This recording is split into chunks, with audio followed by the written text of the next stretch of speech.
Okay, I'm back in worksheet number 11. If you're scrolling down to from lesson 58, right? So I'm in worksheet number 11. We were doing activity number 10, and we went through how to do this posting the general ledger for the salaries and all the deductions and the net salary, right?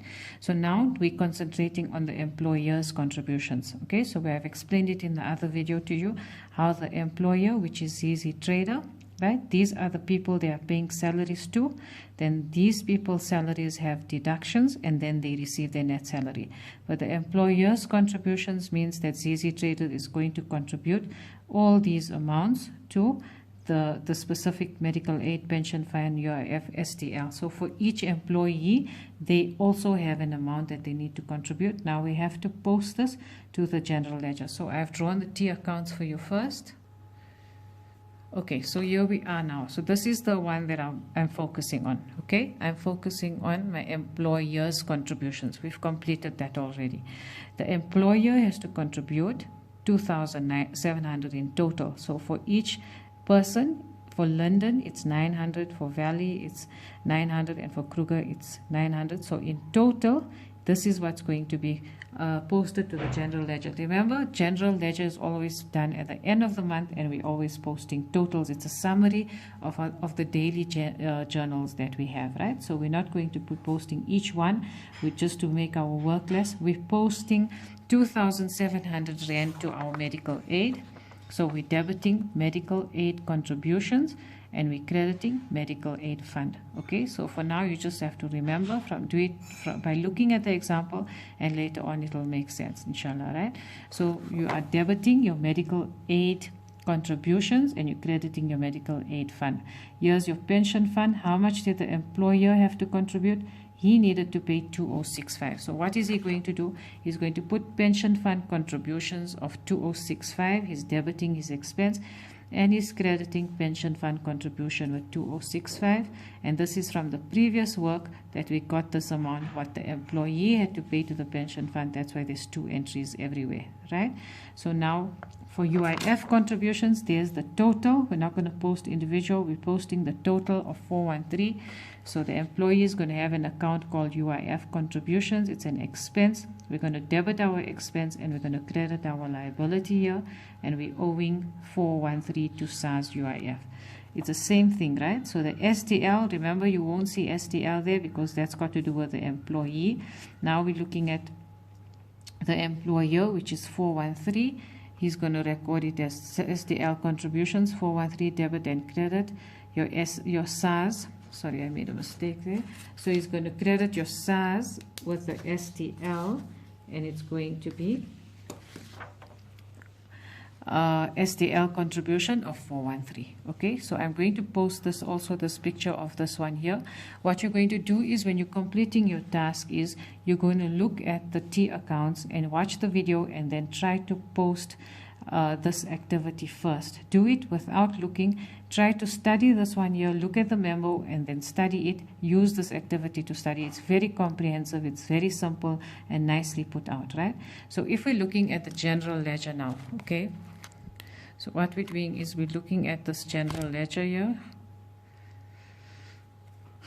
Now we're going to look at how we've posted it. Okay, so look at the pension fund contribution. Remember, in the first section we looked at how we debited our salaries, okay, and then we credited all those accounts with the deductions. So if you look here, this is the first note. So we're debiting our salaries, and we're crediting our deductions and our creditors for salaries. That was the first part that we did. The second part that we're doing is, now you'll see under nominal account section, these are all our expenses. Okay, so all these expenses here will be, you're debiting your expenses here with those totals for the contributions from the employer. So 2,06527, 413, 413, it's these totals here. Okay, so these totals here, what we're doing is we're just debiting all these contribution accounts: medical aid contribution, pension fund contribution, UIF contribution, and then skills development levy contribution. So these are all the expenses that we're going to debit. And what are we going to credit? We are crediting all these liabilities here. So there's my credit there. Pension fund contribution. I've debited pension fund with 2065. I've credited my pension fund contribution, my pension fund liability with 2065. Then I've created an expense of 2,700 Rand a year in my medical aid, and my medical aid fund gets credited with 2,700. Same thing for UIF. I've debited UIF contributions with 413, and I've credited my SARS UIF contribution with 413. Now this one here doesn't have a double entry because the employee doesn't pay it. So only the employer will have this contribution amount of 413 as an expense, and then he's crediting SDL of 413. Okay. So it's new work, but this activity is a lovely activity. It's very simple. Here's a summary of what they're doing. So they're showing you posting the salary journal to the general ledger. We've got the gross wage. We're going to debit our salaries. Then all our deductions we're going to credit. Pension fund account, SARS UIF and medical aid fund. Then we're going to credit net salaries with creditors for salaries.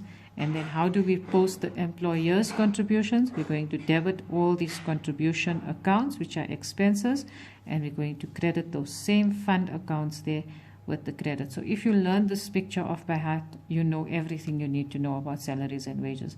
We've done the calculations, so sometimes they tell you to do the calculations of how to work out the pension and the PAYE and the medical aid based on the gross salary. Remember, they give you like a percentage. That's the first step. The second step is posting it, doing the salary journal itself, and then posting it to the salaries, to the general ledger. If you learn this picture, you can even print it out if you have access to a printer, and stick it down